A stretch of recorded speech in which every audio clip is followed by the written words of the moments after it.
Ya. 12. Jelaskan poin-poin apa saja yang perlu dituliskan dalam perjanjian bersama agar tidak ada tuntutan di masa datang dalam pelaksanaan penyesuaian upah dan PHK.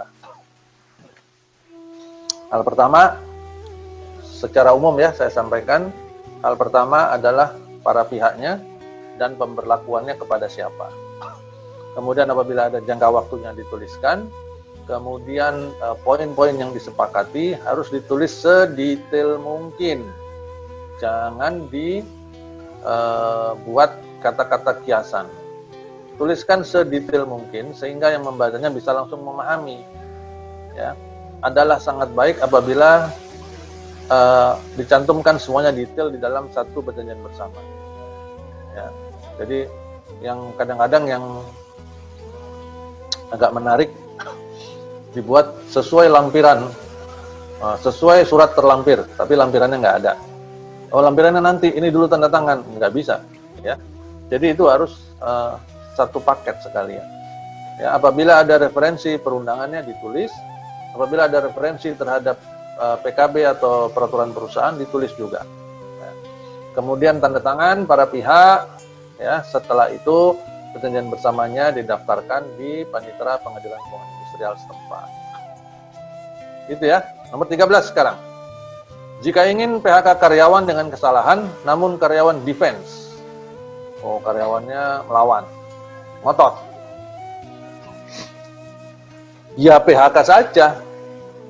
Sepanjang sepanjang perusahaan memiliki bukti yang cukup, yang kuat tentang kesalahan tersebut, maka panggil karyawannya, sampaikan kesalahannya apa, sampaikan apa yang dilanggar, dan sampaikan konsekuensinya adalah PHK.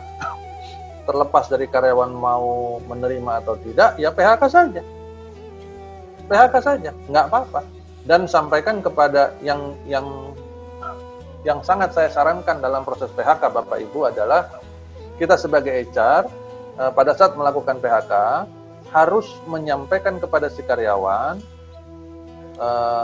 bahwa karyawan punya hak untuk tidak menerima, dan kasih tahu caranya kalau nggak menerima. Kalau tidak menerima, silahkan membuat pengaduan kepada Disnaker setempat. Ya, apabila saya melakukan PHK karyawan, itu yang biasa saya lakukan. Bahkan saya kasih nomor teleponnya, saya kasih alamatnya, saya kasih tahu ke gedung ini, nanti menemui bagian ini. Di sini ada nama-nama ini, silakan pilih salah satu. Ya, sehingga karyawan merasa tidak dikerjain gitu loh ya. Nah, ini yang penting, keterbukaan, transparansi seperti ini yang penting untuk membuat si karyawan berpikir. Ya, jadi kalau karyawan punya kesalahan mau di PHK, tapi karyawan yang ngotot, ya sudah PHK aja, nggak apa-apa kok. Terima kasih kembali Bapak atau Ibu Paula ini. Pertanyaan nomor 12, nah itu dia. Nomor 14 sekarang. Kita sebagai HRGA yang tugas di dalamnya ada tugas IR. Penyelesaian hubungan industrial antara tenaga kerja pelaut atau kru laut dengan perusahaan, apakah menggunakan undang-undang ketenagakerjaan atau undang-undang kelautan?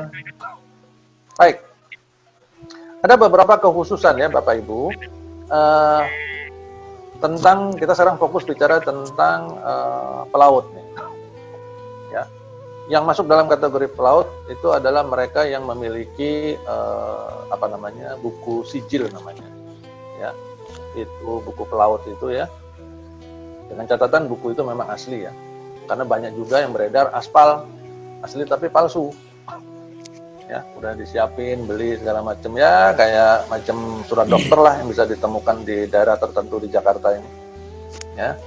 Kemudian buku sijil yang memang resmi, yang memang asli ya, yang memang sesuai dengan peraturan perundangan, maka si pelaut itu akan tunduk kepada undang-undang kelautan dulu, segala ketentuannya.